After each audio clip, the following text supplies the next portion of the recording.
Provocação Histórica. Olá, olá, olê, olê, olê, olá. Está começando, vocês sabem, mais um Provocação Histórica ao vivo nos canais do Instituto Conhecimento Liberta. Em todas as plataformas pós-pandêmicas, virtuais, brutais de um mundo, vocês sabem, também invariavelmente cheio de guerras, de tiro, porrada e bomba. A essa altura, vocês já sabem, eu sou o Lindenay Pareto, um historiador e um professor de história no Brasil, que tem um intenso, violento, virulento passado pela frente, como dizia o cronista, e eu repito aqui porque arte é mimesis, e tenho a alegria e também muitas vezes o fardo de apresentar uma história do Brasil e do mundo a vocês desde 2021, sem medo de ser feliz e narrando aquilo que precisa ser narrado. E tentando, na medida do possível e do impossível, trazer aqui os grandes debates do mundo com as melhores pessoas possíveis. E hoje eu tenho uma alegria imensa aqui de finalmente, inclusive eu conhecendo ela, reconhecendo a mesma pessoalmente, de receber uma pessoa muito especial, porque, entre outras coisas e causas, ela é socióloga, ela é professora, ela é uma pensadora para além dos muros da academia também, o que é muito difícil fazer, sobretudo no mundo em que você faz uma formação praticamente dentro da academia durante muitos anos. E ela é uma mulher impressionante, que tem uma pesquisa fundamental e é também professora da nossa pós-graduação aqui do ICL em parceria com a FESP. Eu tenho a alegria de apresentar a vocês a socióloga, pesquisadora, escritora, professora Maria Angélica de Souza Ribeiro. Exatamente. Maria Ribeiro. Maria Angélica Souza Ribeiro. Souza Ribeiro. Nome maravilhoso é para uma pessoa maravilhosa. Finalmente, né, minha querida? Finalmente. Muito obrigada, Lindenay, pelo convite. É uma honraria sentar numa poltrona onde sentaram muitas mulheres intelectuais. Eu sou a audiência do programa. Qualificadíssima, né? Você me disse, eu não acreditei. Eu falei, ô louco. O pessoal assiste o Provocações. E também outras pessoas intelectuais que nos ajudam a incensar o nosso pensamento. Muito obrigada. De nada, estou muito feliz mesmo. Que a gente se reconheceu aqui desde o início, né, conversando virtualmente. A gente já fez um debate na pós, lá quando estava começando o esquenta da nossa pós-graduação. E também queria agradecer esse contato aqui, essa presença da Maria, ao próprio Marcelo Santos, nosso diretor de produto aqui no ICL, que foi quem nos trouxe a Maria. Maria, vamos falar do ginecológicas e muito mais, inclusive eu já peço aqui a voz de minha alma, Vento da Massa, para pôr na tela e pôr aqui também no chat para o pessoal acessar, que é o livro da Maria Ribeiro, está aqui na minha mão. Ginecológicas, Nascimento Negro para além da tragédia, a gente vai falar sobre tudo disso aqui hoje. Mas antes de começarmos aqui nessa prosa fundamental, que é a própria história inteira do Brasil, pensando em toda a história desse trágico lugar que depois se tornará Brasil, com sonhos, massacres e sangues, né? Bom, você é formada é doutora pela PUC São Paulo e também pela Diderot de Paris, né? Em comunicação e semiótica. E aí eu estava te dizendo nos bastidores, queria te ouvir a respeito dessa loucura das Big Techs, de um lugar de comunicação nas redes e nas mídias que a gente vê que muitas coisas hoje só podem... Por exemplo, a gente faz esse programa aqui, eu e você. As pessoas não vão assistir uma hora. É uma bolha muito pequena, você assiste, eu assisto, aliás, eu tenho que revisar também, né? Por isso que acho que consigo dar conta de ver tudo, né? Mas as pessoas veem fragmentos, cortes. Se não tiver corte, o programa não aconteceu. Então, pensando na sua formação também, grave e sisuda, de comunicadora, de semiótica, né? Na área de semiótica, que loucura isso, né? As pessoas não estão se comunicando de fato, né? Não, eu penso que a experiência das redes sociais digitais, que é uma experiência absolutamente pervasiva hoje, habitualmente grande parte das pessoas acorda e passa a trabalhar imediatamente para os algoritmos que, de certa maneira, vão ali organizar a nossa atenção.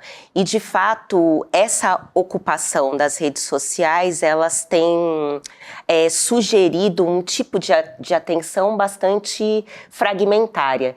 Então, nós nos habituamos a desenvolver a nossa opinião, desdobrar a nossa opinião em relação a determinados assuntos a partir de uma escuta muito superficial né? Então, isso tem consequências bastante nocivas para o pensamento crítico, porque o pensamento crítico, ele depende da permanência, ele depende de uma experiência de repetição e uma experiência que se dá, né, ao longo do tempo. Então, eu vejo essa fragmentação da atenção como alguma coisa bastante preocupante. Impressionante, quer dizer, às vezes claro, eu trabalho com isso também, você também, né? Mas tem hora que você fala, o que está acontecendo, né? Deixa eu sair desse negócio, desse bonde que anda de forma acelerada e alucinada, né? E ao mesmo tempo é nossa tarefa hackear essa experiência fragmentária e experimentar algum tipo de discurso que possa se valer dessa estratégia. Aqui mesmo no ICL, né, nós tivemos a oportunidade de desenvolver 2 cursos, um dedicado a pensar os feminismos e o outro os racismos em 10 minutos. São aulas de 1 minuto que têm o objetivo de incensar o pensamento e deslocar posições, imaginando que esse deslocamento de posição pode convocar a pessoa ouvinte, a pessoa telespectadora para um lugar de uma reflexão um pouco mais adensada, né? Não, inclusive, eu ia falar, né, tinha um amigo que falava inclusive no interior, né, inclusive, Voz de Minha Alma, se puder depois, põe aqui na tela, tem as thumbs do curso da Maria Ribeiro na plataforma do ICL, desse curso de 10 minutos, pensando o racismo e o feminismo, né? Exato. E ficou num formato maravilhoso e provocador, como disse a Maria aqui. Depois, se puder encontrar, a gente bota aqui na tela também. E, Maria, uma coisa que sempre me intriga, e você faz isso muito bem, acho que eu te falei isso naquela outra entrevista, ou naquele bate-papo da pós, que é para entrar já na questão que não quer calar na história do Brasil, que é um Brasil forjado a ferro e fogo, numa miscigenação que já se comprovou, inclusive, por DNA violentíssima, né? De homens brancos, de origem portuguesa, mas não só, mas do estupro, né? Resultado do estupro, da violência, de corpos violados desde há muito tempo. Mas você consegue fazer uma crítica decolonial para construir sua pesquisa e, ao mesmo tempo, você não abre mão dos cânones, inclusive da sua formação parisienne, né? Difícil fazer isso, né? Exato. Eu penso que para falar sobre a experiência dos ginecológicas, com ênfase na sua pergunta, talvez fosse importante me remeter a 20 anos. 20 anos passados. Então, eu me formei em Ciências Sociais e na Faculdade de Ciências Sociais na PUC São Paulo, eu li Nenhuma Pessoa Intelectual Negra. Bom, alguma coisa da natureza de uma falta me incomodava. E aí, tendo concluído o curso de Ciências Sociais, eu me vinculei, me associei a uma escola de cinema e teatro, chamada Escola de Cinema e Teatro Paulista Cultural, que ficava localizada em cima do antigo Cinema Belas Artes. E era uma escola que oferecia cursos livres nas áreas de cinema e teatro. Então passaram pela escola Beto Brant, Tata Amaral, Laís Bodansky, Luiz Carlos Merten, que era crítico de cinema do estado de São Paulo, e Sérgio Sálvia Coelho, que era crítico de teatro do jornal A Folha de São Paulo. Eu fiz o curso oferecido pelo Sérgio Sálvia Coelho e ele fez 2 indicações, então, ali, pedagógicas. Nós deveríamos assistir a uma peça de teatro, e eu estou recuperando esse arco narrativo, porque para chegar nesse trabalho que é um ensaio de não ficção. Então, como é que um ensaio de não ficção circula nesse universo acadêmico? E, bom, nesse curso, nós deveríamos assistir a uma peça de teatro chamada A Poltrona Escura, encenada pelo Cacá Carvalho a partir de novelas do Luigi Pirandello, e deveríamos ler um livro chamado Análise dos Espetáculos, do Patrice Pavis, que vai tratar basicamente da partitura corporal, da voz, do ritmo, elementos da encenação. E nesse livro foi a primeira vez que eu li a palavra semiótica e fiquei absolutamente capturada pela ideia de semiótica. E, bom, eu fui assistir essa peça e sofri uma experiência como espectadora que eu não conseguia nem ancorar minha atenção na partitura corporal do Cacá Carvalho, que por conta dessa peça foi laureado com o prêmio Shell, né, pela atuação, e nem ancorar a minha atenção de maneira concomitante no texto do Luigi Pirandello. E levei essa questão para o Sérgio Sálvia Coelho, dizendo, isso é um problema da encenação? Porque a hora eu me via capturada pela partitura corporal, a hora eu me via capturada pelo texto. Eu não conseguia prestar atenção nas duas coisas. Ele não me respondeu a pergunta, porque havia muitas perguntas, nada direcionado a ele, então eu resolvi estudar o ambiente hipermediático, que naquela época era uma experiência de navegação, né? A hipermídia, ela é determinada pela navegação por nexos lineares não associativos, e eu queria entender o que esse tipo de atenção distribuída poderia causar na pessoa espectadora. Então, eu vou para a pós-graduação em comunicação e semiótica atrás da palavra semiótica. Mas, ao mesmo tempo, existia alguma coisa de uma falta que eu não conseguia entender muito bem o que era. No doutorado, eu fui estudar diagramas, também a partir da semiótica, e disse, bom, talvez essa falta esteja nas humanidades. E aí eu fui fazer uma disciplina no Instituto de Eletrotécnica e Energia da Universidade de São Paulo, com o professor Michel Paty, dedicada à epistemologia da física. Eletrotécnica? Eletrotécnica Jesus, e energia. Pessoal, o que está acontecendo, Maria, que você está indo lá, né? Pois é, eu era uma das únicas ali das humanidades, uma curiosa, uma xereta, e o professor Michel Paty me convida, então, para esse doutorado sanduíche, que eu concluo na Paris Diderot, ainda alimentada por uma falta que não tinha fim e não tinha fundo. Defendo o doutorado grávida, não sabia na circunstância da defesa, fui protegida nesse momento. Defendo o doutorado e, então, escuto uma cena, voltando para a semiótica e para Patrícia Pavi, narrada pela minha mãe, que é uma médica pediatra, neonatologista, uma mulher negra nordestina, nascida bastante pobre num bairro de periferia de Salvador chamado Palmiúdo. Uma cena quando apenas ela, a pessoa gestante e o bebê eram negras, e é uma cena de violência obstétrica tão incapacitante do ponto de vista da elaboração, que eu decido, então, fazer um estágio pós-doutoral, e esse livro é resultado desse estágio pós-doutoral no programa de pós-graduação em Humanidades, Direitos e Outras Legitimidades, sediado na FEFELESH, como você diz, né? FEFELESH. E o resultado é esse livro. Aí tem uma questão que talvez seja importante, estratégica, compartilhar também com a nossa audiência, que é a dificuldade de financiamento para os estudos pós-graduados. Então, quando eu não sou contemplada com uma bolsa, eu digo, bom, eu tenho notícias de um PROAC, né, que é o Programa de Ação Cultural do Estado de São Paulo, para ensaios de não ficção. Então, existe essa escolha estratégica pelo financiamento. Eu sou contemplada com o PROAC, o que garante a publicação desse livro, e existe alguma coisa da ordem da experiência estética, que, enfim, é um livro recheado de cenas que convocam a nossa atenção para o ocaso civilizatório capitaneado pelo racismo antinegro e anti-indígena no Brasil. Bom, e então ele foi conduzido pelo edital PROAC, mas tinha um poema, Seu Oração, que já tinha sido um poema premiado, né? Ganhou destaque, e que tem a ver com isso, não é? Tem a ver com isso. Esse poema foi uma surpresa, porque era um concurso internacional de uma instituição chamada Protectors Defenders, algo assim.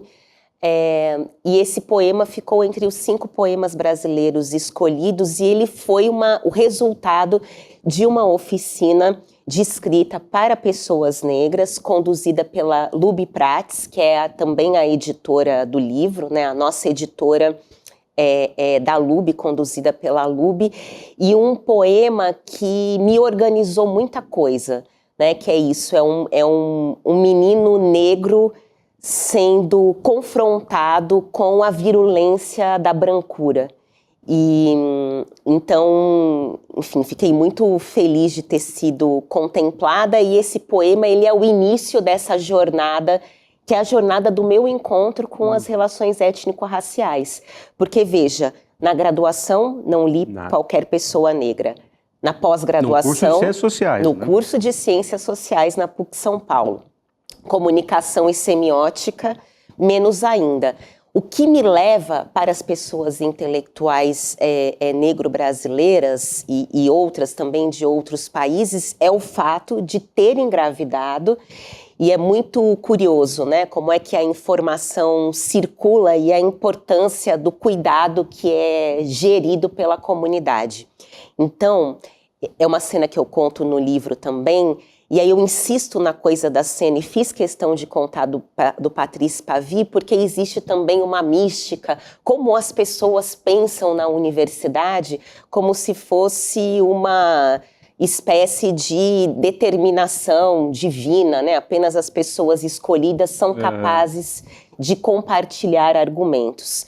E como na Universidade de São Paulo eu fiz como professora da pós-graduação, fiz uma reserva de vagas das minhas vagas, então só oriento pessoas negras, indígenas e desobedientes das normas de gênero, é também o meu trabalho, princípio fundamental, informar as pessoas de que todas as pessoas estão habilitadas para contribuir com o crescimento da razoabilidade concreta no mundo, com a produção de conhecimento. Então eu me perdi no meu raciocínio. Onde estávamos? O que é que eu estava falando? Não, porque vinha do oração, né? Da sua tomada de consciência étnico-racial, não é? Exatamente. E da comunidade como cuidado. Então, eu estava grávida de 32 semanas, já próximo de parir, quando visito uma loja de lingerie para gestantes, pesada a barriga, eu precisava de uma calcinha com suporte para ajudar a segurar a barriga. E aí a dona da loja, uma mulher branca, ela diz assim: o seu parto vai ser com quem? E eu disse: que pergunta curiosa. Eu falei: olha, um ginecologista obstetra do plano de saúde mais próximo da minha casa. Você respondeu? Respondi honestamente. E ela disse: olha, eu vou pedir para que você venha amanhã, porque eu vou deixar uma coisa aqui para você. No dia seguinte eu fui e era o DVD de um documentário chamado Renascimento do Parto. E basicamente nesse documentário há pessoas endinheiradas e pessoas empobrecidas falando sobre a sua experiência com o nascimento e uma experiência comum, apesar dessa diferença de classe. E o discurso do médico cesarista era coincidente com o discurso do meu médico ginecologista obstetra. Bati no microfone, desculpe. E, bom, eu digo... O que está acontecendo? Eu não vou poder seguir, mas eu estou com 32 semanas. E, bom, alguma coisa que eu aprendi com a minha mãe, que é uma experiência, alguém que vem de uma pobreza bastante dura, é essa capacidade de fabular. Então eu digo: eu quero parir com a parteira do filme. Eu vou atrás da parteira do filme, que é Ana Cristina Duarte, uma das baluartes da humanização da assistência ao parto no Brasil. E pensei, bom, duas coisas: ou ela não vai me responder, porque na época o contato era o Facebook, ou vai ser um dinheiro que eu não posso pagar. Nem uma coisa nem outra, e ela começa na primeira consulta me entregando uma série de documentos, porque eu digo assim: olha, eu quero ter um parto humanizado no hospital. Ela diz: mas por que você quer ir para o hospital? Considerando que o nascimento é uma experiência fisiológica, claro. Existem uma série de fatores ali da própria consulta pré-natal que vão dizer se isso é uma condição possível ou não, o parto normal ou parto natural, mas leia essa literatura e depois, na segunda consulta, ou seja, me colocando também num lugar de co-criadora dessa experiência do nascimento, muito diferente da experiência hospitalar, quando o médico, a figura do médico, que propositadamente eu falo no masculino, o médico ginecologista obstetra é aquele que conhece, né, as condições de nascimento. Então, acho que é isso. É impressionante, sabe que pensando aqui no divã do Provocação Histórica, eu tô, sei lá, desde os 35, também por sedentarismo, mas comecei a sentir a perna esquerda mais fraca, né? A coxa, panturrilha, o joelho. E aí, com a pandemia, isso piorou, porque fiquei em casa o tempo todo, dava zilhões de aulas online e síncronas na PUC Campinas. E aí falei, o que está acontecendo, né? E aí, mais recentemente, com convênio em mãos, eu fui investigar. E aí, investigando, eu fui lembrando de várias coisas, inclusive da minha mãe, que contava que quando eu nasci, e aí ela, uma família trabalhadora do ABC, né, foi para o hospital ter 4 filhos, parto normal. E aí fui lembrando e associando as coisas, de onde vinha esse meu problema? Aí eu ouvia, minha mãe morreu em 2023, então a grande narradora da família, além do cuidado, a grande narradora, não está aí mais para explicar e narrar isso tudo de novo. Mas eu lembro dela sempre falando, você deu muito trabalho. E quando você nasceu, a enfermeira, quando eu acordei, chegou em mim e falou, seu filho morreu. Aí eu fiquei remoendo isso. Aí chegou a mãe da comadre da minha mãe no quarto de novo depois. Ela olhou para essa mãe da comadre dela e falou, fulana, dona Isabel, meu filho morreu. Ela falou, não, seu filho está bem lá na manjedoura, né? Aí ela dormiu de novo. Aí acordou, passou uma outra enfermeira e falou assim, faltou oxigênio quando ele nasceu, acho que ele vai ficar meio retardado. Com esses termos, desse jeito. Uma violência brutal, né? Isso por uma mulher branca, mas também, claro, trabalhadora. Uhum. E aí, investigando, na infância me trouxeram para São Paulo para fazer tração na perna e tal. O fato é, alguma coisa aconteceu e eu estou investigando só aos 40 anos. Pode ter sido uma paralisia cerebral bem leve, que deu um problema do lado esquerdo, mas isso veio à tona, mas tem a ver com uma violência de parto. Exatamente, uma violência obstétrica. E olha quanto tempo até você alcançar essa cena original, né, do nascimento. Tem tudo a ver com a cena que você viu da sua mãe, né? Exatamente. E essa cena é uma cena que consiste, eu talvez, agora a partir do seu relato, talvez faça sentido compartilhar. Essa cena ela acontece no Sistema Único de Saúde, né? A minha mãe ela foi também uma das delegadas responsáveis pela instituição do SUS na Conferência Nacional de Saúde. Bom, essa cena acontece da seguinte maneira, apenas a minha mãe, a gestante e o bebê, pessoas negras, toda a equipe médica formada por pessoas brancas. Em determinado momento, o médico diz assim, empurrem. E as enfermeiras se precipitam para cima da barriga numa manobra que é considerada violência obstétrica, ou seja, uma manobra não recomendada, chamada manobra de Christeler, né? Que implica nesse movimento que é responsável por problemas gravíssimos, como ruptura de órgãos vitais e tudo mais, hemorragia interna. E bom, mas é uma manobra proibida, mas bastante comum, tanto no SUS quanto na rede privada de assistência ao nascimento.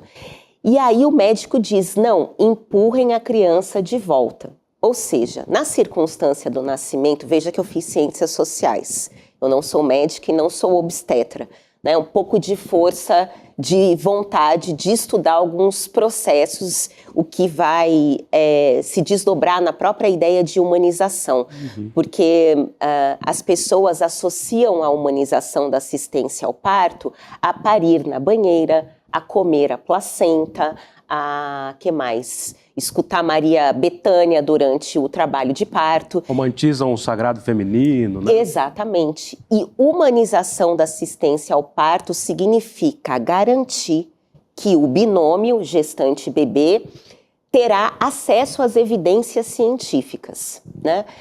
E uma das evidências científicas importantes é que a taxa de desfechos desfavoráveis no nascimento é basicamente a mesma no ambiente hospitalar e no caso do parto domiciliar, quando o parto domiciliar é possível. Há casos quando o parto domiciliar não é possível.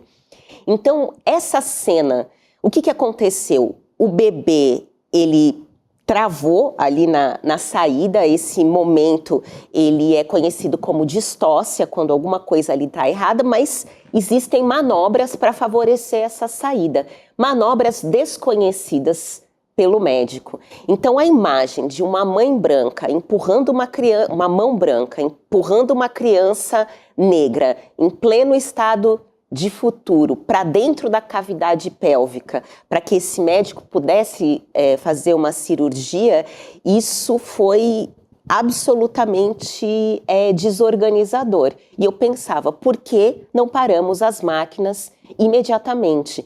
E aí, quando eu começo a coletar essas cenas, eu me dou conta dessa repetição. Isso é absolutamente comum. Essa é uma cena dentre muitas terríveis que eu poderia contar, né, sobre o nascimento. E isso tem efeitos, como você mesmo recuperou, para o resto da existência, vida. Né? Quer dizer, a gente, como é que é, em psicanálise, assim, sintetizando de maneira grosseira, mas a gente é as sequelas que a gente acumula desde que foi expulso, e quando expulso, digamos, de um jeito ruim, pior ainda, né? Exatamente. Esses primeiros 1000 dias do bebê, da bebê, são sempre fundamentais e podem provocar sequelas para o resto da existência, não é isso? Exatamente. Eles são... toda circunstância, eu me interesso em pensar esse momento natal, original, porque diz muito, né? A maneira como nós recebemos as pessoas da nossa comunidade diz muito sobre todo o resto, né? Sobre as relações sociais e tudo mais. E essa violência alfandegária que é prevalente em populações não brancas, muito embora exista, como você mesmo disse, brancas pobres, um né? recorte de classe, mas isso é uma coisa importante dizer. Vou contar de uma outra coisa. Tudo bem eu continuar alimentando o meu disparo sintagmático, total, indo daqui para lá? Tem a ver com a eletrotécnica, que você ainda vai falar para nós o que aconteceu.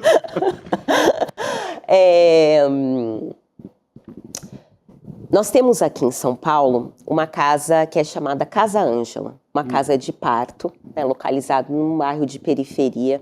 E eu me lembro que no Simpósio Internacional de Assistência ao Parto, que é coordenado pela minha parteira, então tem uma série de desdobramentos, né? Que é a Ana Cristina Duarte.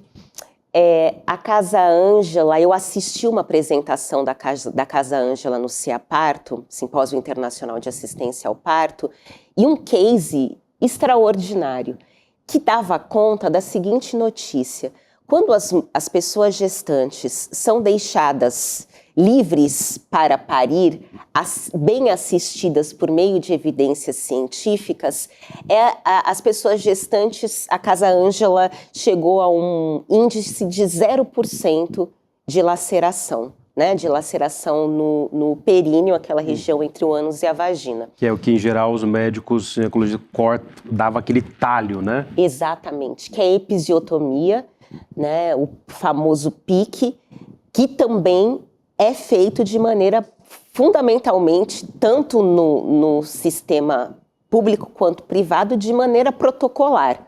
Então, o case da Casa Ângela era muito importante porque, enfim, 0% de laceração. Bom, o último slide dessa apresentação dava conta de que as mulheres que alcançavam a Casa Ângela, um centro de parto humanizado, eram mulheres brancas, moradoras da Zona Oeste de São Paulo, e mulheres universitárias. Ou seja, ainda assim, a assistência humanizada não chegava para as pessoas gestantes negras, né? Então, é uma repetição mesmo dessa num violência. Local periférico, né? Exatamente. Mesmo no local periférico. Bom, recentemente houve uma pesquisa dedicada a escutar essas mulheres e entender por que é que elas não acessavam o serviço. E muitas deram notícias dizendo, bom, o seguinte, não me sinto acolhida, chego e vejo essas pessoas, essas mulheres acompanhadas de seus companheiros, de suas mães, né, bem vestidas, a equipe toda branca, então não sinto que esse seja um lugar para mim. Então, são muitas camadas, né? Assim, um cenário muito complexo. E aí, quando a gente... É muito curioso, quando a gente faz, ou eu faço um trabalho de formação com professores, pessoas professoras, para pensar uma educação antirracista, em geral a pergunta é assim, o que eu posso falar? Eu posso falar criado mudo? Não pode falar criado mudo? Eu preciso de uma cartilha. Como faz? E aí a minha resposta é sempre, eu repito, quem já me ouviu falar, e talvez eu tenha dito naquela nossa conversa, a minha resposta é orientada por uma imagem, um conceito é sempre uma imagem, né? Cunhado pelos Panteras Negras, o Charles Hamilton e o Kwame Turner, um livro que chama Black Power, Política de Libertação nos Estados Unidos, que é a ideia de cronogramas para a liberdade. Ou seja, os cronogramas para a liberdade, eles são desenhados ali no diálogo entre as militâncias, as pessoas intelectuais e as comunidades para quem essas militâncias e intelectuais trabalham. Então, esse é um trabalho que não pode ser desviado, né? De escutar essas demandas e pensar em planos comuns de fuga, né? Planos para fora dessa realidade manicomial. Impressionante, ó, Maria Ribeiro, professora doutora, professora do programa de pós-graduação Diversitas da Universidade de São Paulo, também da PUC São Paulo, escritora, pensadora dessas rebeldes que a gente gosta e que o Provocação Histórica sempre precisa, obviamente. Ô Maria, uma coisa que me intrigou muito no final do ano passado, e eu trouxe aqui a Creuza Oliveira, que é da FENATRAD, da Federação Nacional das Trabalhadoras Domésticas, e a Creuza veio falar do caso Sônia. Caso Sônia, aquele caso de um desembargador lá de Santa Catarina que durante décadas submeteu a Sônia, que eles chamavam de Soninha, bem homem cordial, né? Exato. Quase o Vinícius de Moraes, né? Mas o fato chamavam de Soninha, mas a moça sofria o trabalho análogo à escravidão. E ela foi meio que doada pela mãe dela, supostamente, para uma psicóloga da PUC São Paulo nos anos 80, que depois mudou para o interior e deixou com a filha, a Soninha. Ou seja, me intrigou o fato de que o caso Sônia, que está até hoje lá, voltou para a casa do desembargador, Sim. que tem uma cara de supremacista, inclusive, tem tudo a ver com o caso da mulher da casa abandonada, que inclusive passava uma pomada branca na cara, fazendo uma espécie de white face, né? Tripudiando em cima da dor negro-brasileira. Mas essa mulher da casa abandonada foi para os Estados Unidos, ganhou da mãe dela, a trabalhadora doméstica, que estava na família há muito tempo, e lá nos Estados Unidos, no subúrbio de Washington, escravizou, tacava sopa na cara e tal. Então o caso Sônia, o caso da mulher da casa abandonada que escravizou a trabalhadora doméstica, uma família que, inclusive, o avô dessa Margarida Bonetti era o Vicente de Azevedo, que era um proprietário de fazendas de café do Oeste Paulista, aliás, do Vale do Paraíba Paulista, que era um dos grandes cafeicultores escravocratas do Império do Brasil. Tem tudo a ver, né? Quer dizer, minha pergunta é, para não fazer a digressão eterna, o que relaciona a violência no parto dessas mulheres negro-brasileiras e as trabalhadoras domésticas do caso Sônia, que não são casos isolados? Há uma única violência aí, né? Estrutural, histórica, social. Sim, eu sou uma mulher que me autodeclaro uma mulher negra, uma mulher parda, filiada à ideia de que todas nós, todas as pessoas estamos submetidas ao mesmo tipo de violência, que é a violência colonial. E essa violência colonial atualizada vai dar no que hoje nós chamamos também de capitalismo racial. Então, a ideia de capitalismo racial, ela me é bastante organizadora na medida em que, nós temos a casa, que é o centro planetário de cuidado, por onde todas as pessoas passam. Então, como é que o capitalismo vai organizar a sociedade para que a força de trabalho possa voltar para o chão de fábrica, alimentada, vestida e descansada, para que seja recomeçado um ciclo de exploração do trabalho. Então, nesse modelo de organização, e é por isso que nós falamos sempre em feminismos, né? Nós tivemos lá as 3 primeiras ondas do feminismo, um feminismo branco que vai demandar a saída da mulher desse espaço fundamentalmente doméstico.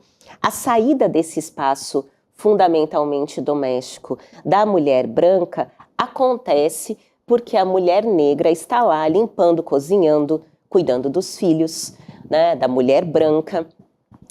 A Françoise Verger, no livro Um Feminismo Decolonial, ela começa o livro com essa cena, né? Todos os dias pela manhã, mulheres negras racializadas limpam a cidade para que as outras pessoas possam circular.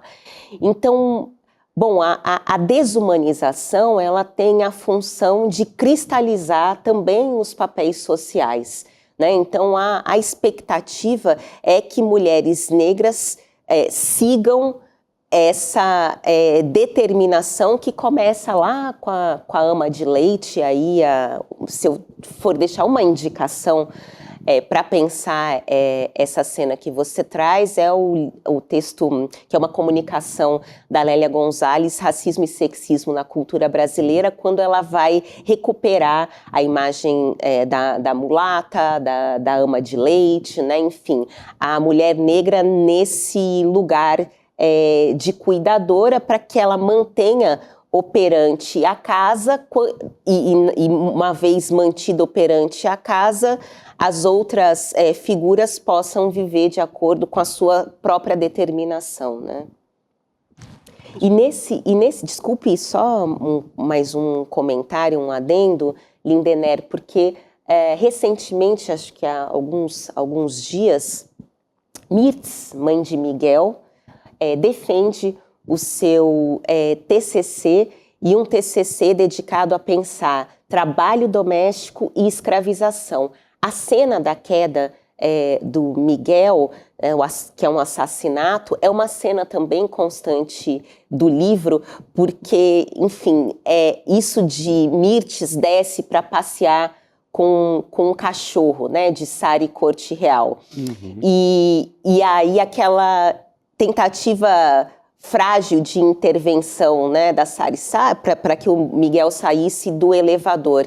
E a resposta que ela dá, quando ela diz assim, eu não estava habituada a falar com um menino, apenas com a mãe e com a avó. Essa é uma cena que nos catapulta, né, imediatamente para a ideia de Brasil colonial. Então, essa repetição, ela vai se tornando, a partir do livro, a matéria também do meu trabalho, inclusive na universidade, né? Sim, impressionante. Eu estava lendo Solitária, da Eliana Alves Cruz, né? E aí a história de novo, né? A história do quartinho de empregada. Eu lembro, sabe de quem? Há muitos anos atrás, a Stephanie Ribeiro, que acho que hoje é arquiteta e tal, foi aluna da PUC Campinas e na época sofreu um racismo brutal lá, num curso elitizado de arquitetura na época, que ela sofreu bullying, né? Racismo. E eu lembro dela denunciando isso na época no Facebook ainda e tal, e depois ela, não só na denúncia, mas na construção de um trabalho crítico, foi trabalhar, inclusive, acho que está na GNT, ela trabalha com a questão de arquitetura e design e tal. E ela falava desse quartinho de empregada, foi a primeira pessoa que eu ouvi, né, falar disso. Aí, lendo Solitária de novo, eu fui lá, fui vendo, e aí fui lembrando por parte de pai, a minha avó, se tivesse essa consciência, se chamaria uma mulher parda, né? A Flávia Rios estava aqui esse dia definindo Sim. as questões. Inclusive tem uma foto da minha avó com uma bandana, um lenço na cabeça, assim, nos anos 80, em Santo André, no barraco meio venaria, meio madeira que o meu avô construiu quando comprou o terreno lá. É uma família que vem de Nova Iguaçu, mas vinham do interior do Rio e vieram para São Paulo em 59. Então, uma mulher parda, né? E aí eu fui associando uma coisa à outra, assim. A minha avó foi trabalhadora doméstica no Morro de Santa Teresa, na parte rica, lá na década de 1950, ali, no segundo governo Vargas, com 18 anos de idade. Eu lembro dela contando para minhas tias, ou tias-avós, né? Lembra, fulana? Quando você ia me esperar lá, quando eu estava saindo da casa da dona tal, eu falei, que é isso? A gente não costura nada. Nada. Quer dizer, aí eu entro na USP como o primeiro filho da classe trabalhadora ali, do meu núcleo, e não descubro isso na graduação, descubro tempos depois, né? Juntando as histórias todas, né? Nesse Brasil pardo, negro. E é muito interessante a sua fala me remeteu a uma lembrança que, bom, sou crescida no Jardim da Abril, saio do Jardim da Abril pela primeira vez. Estava falando para a Elô, que é ali perto da Raposo? Ali perto da Raposo, né? Um bairro violento, bastante violento. Cresço, a primeira vez que eu saio do Jardim da Abril é em função dessa bolsa de doutorado sanduíche. Então, para passar um ano em Paris, passei... Nunca tinha saído. Nunca tinha saído Jesus, de lá. Então você caiu direto no coração de um dos inventores do racismo, a França, né? Exatamente. E muito informada pelo pensamento, então, citando Michel Foucault, Roland Barthes, são pessoas que fomentaram, alimentaram essa minha perspectiva intelectual. Então, morando no Jardim da Abril, em algum momento, a minha família vai ascendendo, né? A minha mãe como médica, o meu pai jornalista, e decidem construir uma casa que foi desenhada pelo meu pai e foi erguida pelo meu avô paterno, que era pedreiro, né? O Jovelino, o vô Jovelino. Jovelino? Jovelino. E você crê que havia nessa casa construída um quarto de empregada, né? Ou seja, é um tipo de estrutura que vai se repetindo e se reproduzindo de maneira absolutamente irrefletida. Isso a minha mãe, uma mulher que se torna vereadora de Osasco, militante pelo movimento negro de mulheres em defesa de creche, Sônia Cruz. Sônia Cruz. Sônia Maria Souza Cruz. E que recentemente foi homenageada pelo Conselho Regional de Medicina por 50 anos de exercício da medicina. Nossos parabéns do Provocação Histórica para a dona Sônia. Beijo no coração, viu? A Maria vai marcar um jantar para a gente se conhecer. Obrigada pela essa gentileza, ela vai ficar bastante feliz. E eu também, obrigada. Não. Então, isso da reprodução irrefletida, né, que vai desembocar na ideia de que uma educação antirracista pode se resolver com uma cartilha. Quando nós estamos falando sobre instituir uma nova realidade cosmológica. E para essa realidade cosmológica se sustentar, eu preciso ser deslocada desse lugar de exotização, de folclorização. Então, nós conversávamos ontem alguns dias, aliás, com um grupo de escolas particulares de elite de São Paulo, né, em que eu dizia assim, qual é a função, por exemplo, de convidar uma escola de capoeira para uma apresentação episódica? O que significa dar destaque para o aluno negro num evento importante? Essa é uma prática absolutamente expiatória. Nós não estamos pensando exatamente em como construir o comum da diferença, em como enfrentar a cadeia sintagmática, a cadeia significante que decorre dos marcadores sociais da diferença.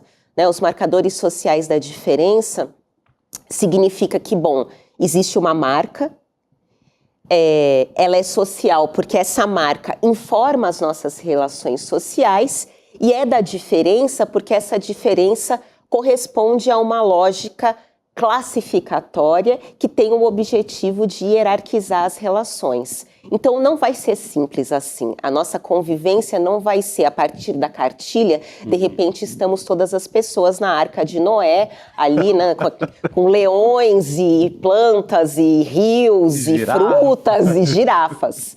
Isso demanda um trabalho bastante duro e é um trabalho que não pode prescindir da cocriação.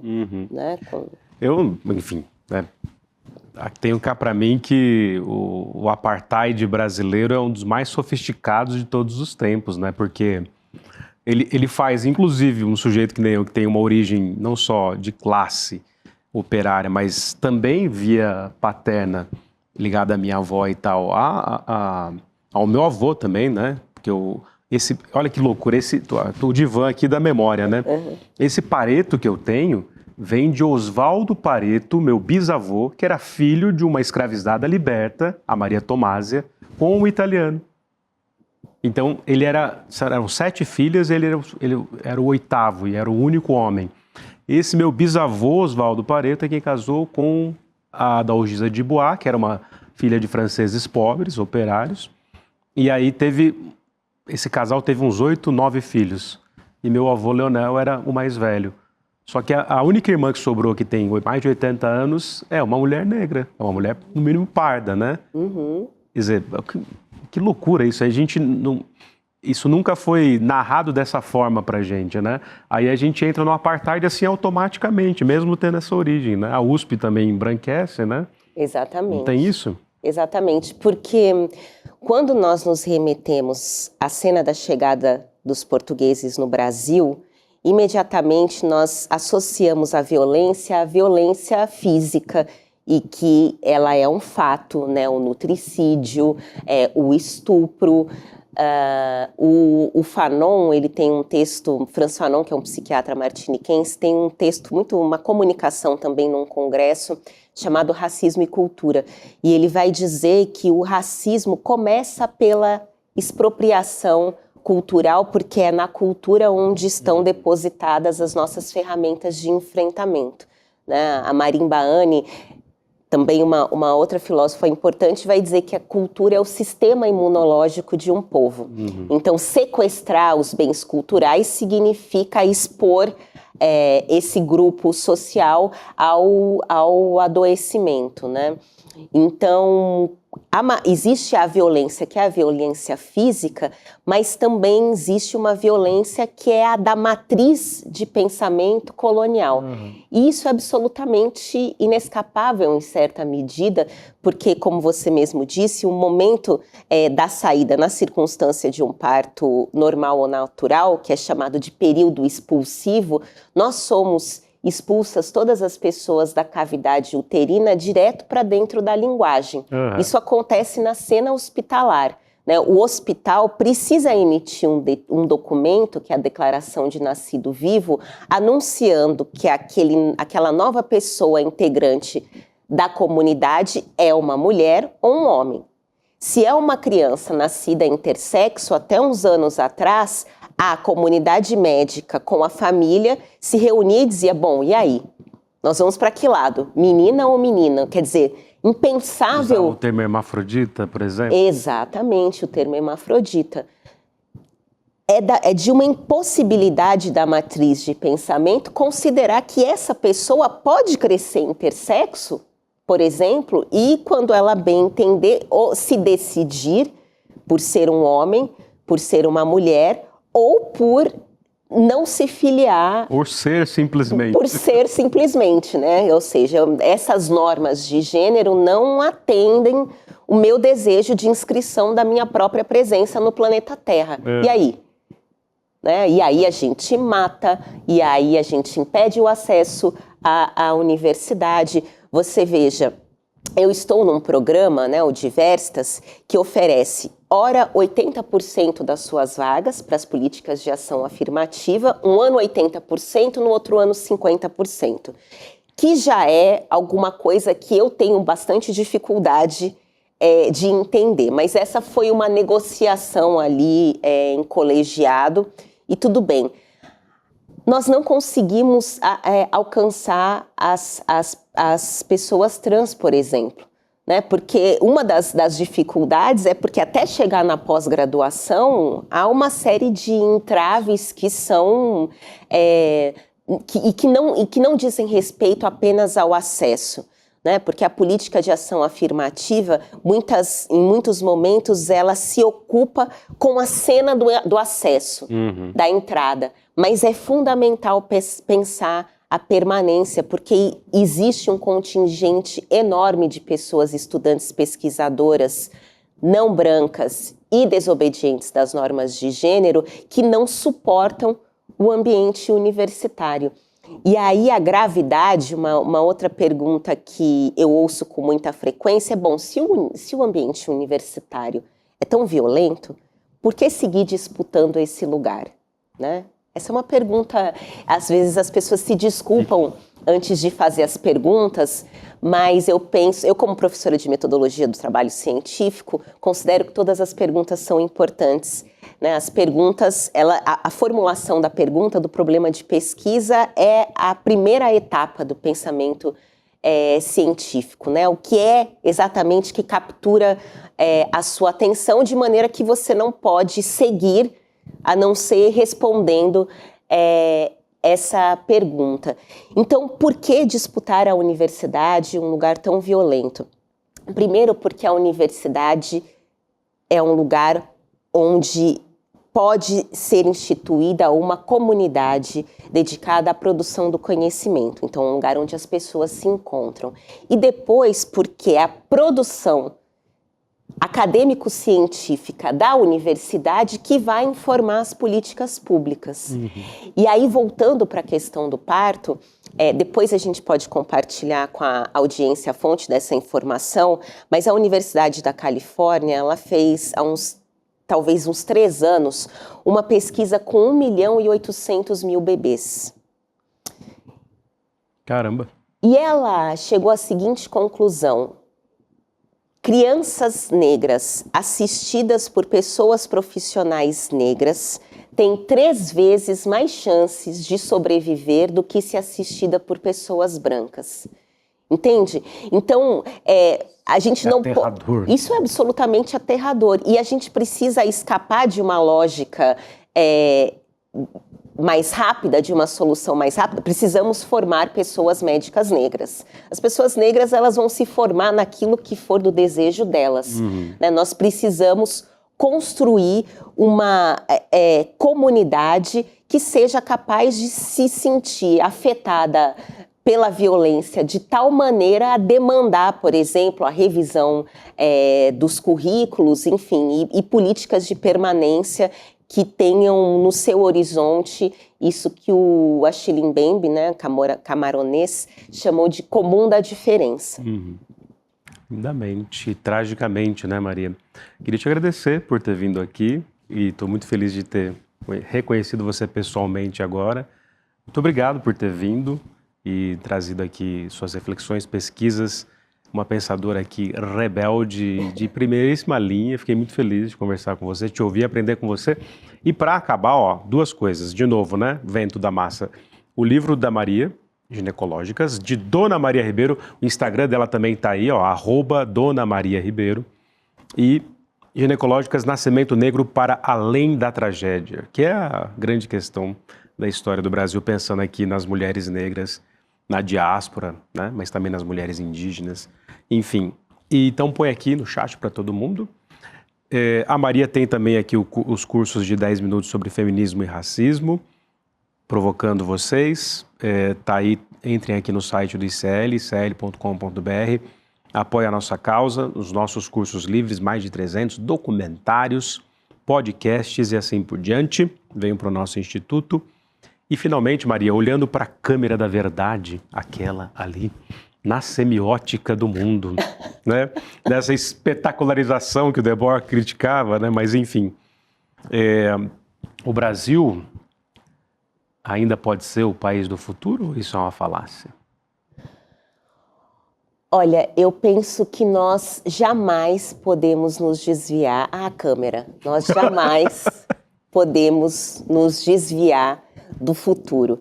E aí eu quero terminar com uma frase de J. Mombassa, é uma orientação de J. Mombassa num livro que se chama Não Vão Nos Matar Agora, que diz o seguinte: é importante que a gente desvie dessa ideia de plenitude ontológica e se reconheça como fragmentos. Então, essa lógica fragmentária de que somos todas as pessoas afetadas pela violência colonial, isso vai nos ajudar a nos organizar em torno de um plano comum de enfrentamento de todas as violências. Ficou bom? Lindamente. Eu sou suspeito aqui, né? Sou fã da Dona Maria Ribeiro, Maria Maria, como diz a canção do próprio Milton. Despeça-se do seu grande público, minha cara. Muito obrigada pela escuta. O que eu repito também nos espaços por onde eu passo é que a escuta é um gesto em direção ao outro. Então, eu prezo muito por esse lugar e obrigada. Obrigada a todas as pessoas. Uhul! Beijo no coração. Tchau, produção. Tchau, grande público. Até a semana que vem. Tchau. Fala, turma! É o seguinte, quer mais uma chance para assistir a nossa aula que fez o maior sucesso de educação financeira? Teve gente que perdeu por diversos motivos, né? Até por ter esquecido simplesmente e está querendo assistir. Então a gente vai liberar um link aqui para você poder assistir a aula e aproveitar tudo que ela trouxe de bom para as pessoas que estavam lá. Realmente, é 1 hora para mudar completamente a sua visão sobre o mundo das finanças e dos investimentos. E no final da aula também uma chance de você se juntar a mais de 70 mil pessoas que fazem parte da nossa comunidade, que todos os dias acompanham os mercados e tem toda essa nossa ajuda, esse nosso suporte para reequilibrar a sua vida financeira, tá bom? Boa aula para vocês! O ICL está em todo lugar, na palma da sua mão, na TV da sua casa e até nos seus ouvidos. Para ir além da manchete e mergulhar com apuração e contexto de verdade, acesse iclnoticias.com.br. Siga o ICL, compartilha e vem com a gente. Informação para quem pensa.